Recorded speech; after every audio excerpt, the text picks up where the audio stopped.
seorang pemimpin sebagai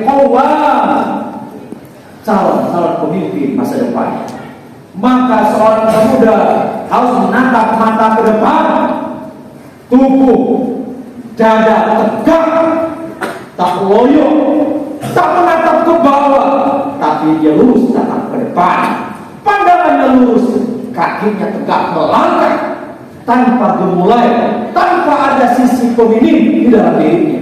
Kita harus maskulin, tidak boleh feminim. Itulah tabiat laki-laki seorang pemuda, quwwatul jasad. Yang kedua, kelebihan seorang pemuda itu adalah quwwatul fikriyah. Seorang pemuda memiliki kelebihan kekuatan fikriyah, kekuatan pikiran, idealisme. Seorang pemuda kalau tidak punya kekuatan idealisme, dia akan diselimuti oleh kekuatan pragmatisme, kekuatan yang mudah digoyah oleh godaan, oleh rayuan, oleh propaganda, sehingga ketika ada angin ke timur dia ikut ke timur, angin ke barat ikut ke barat, tidak punya prinsip, tidak punya pendirian. Seorang pemuda kelebihannya quwwatul fikriyah, kekuatan idealisme, kekuatan politik. Dan yang ketiga, kekuatan yang hanya dimiliki oleh seorang pemuda adalah quwwatul hamasah, kekuatan semangat, kekuatan spirit, kekuatan motivasi, kekuatan penggerak, daya dorong, pusat, daya dobrak, tidak berhenti. Tak kala orang lain berhenti, ia bergerak. Tak kala orang lain berjalan, ia berlari.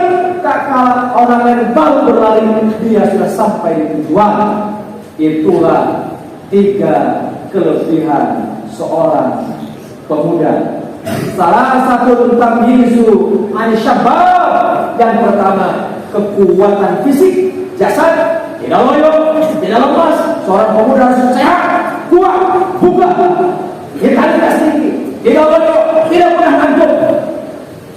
Yang kedua adalah kekuatan fikriyah, kekuatan idealisme, tidak berpikir negatif, selalu positif, inovatif, kreatif, open minded, tidak tertutup untuk beradaptasi dengan perubahan dan canggihnya teknologi. Yang paling penting adalah seorang pemuda memiliki kuwwatul hamasah, kekuatan semangat, spirit. Itu membedakan.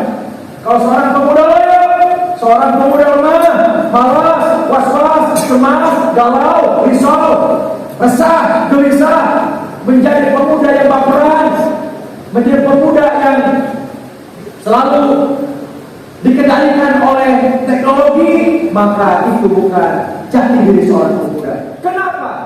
Sebelum kita menjadi pemimpin yang hebat, paling tidak pemimpin rumah tangga, Allah Ta'ala bisa siapkan dari sekarang. Tidak boleh lagi ada waktu terbuang sia-sia.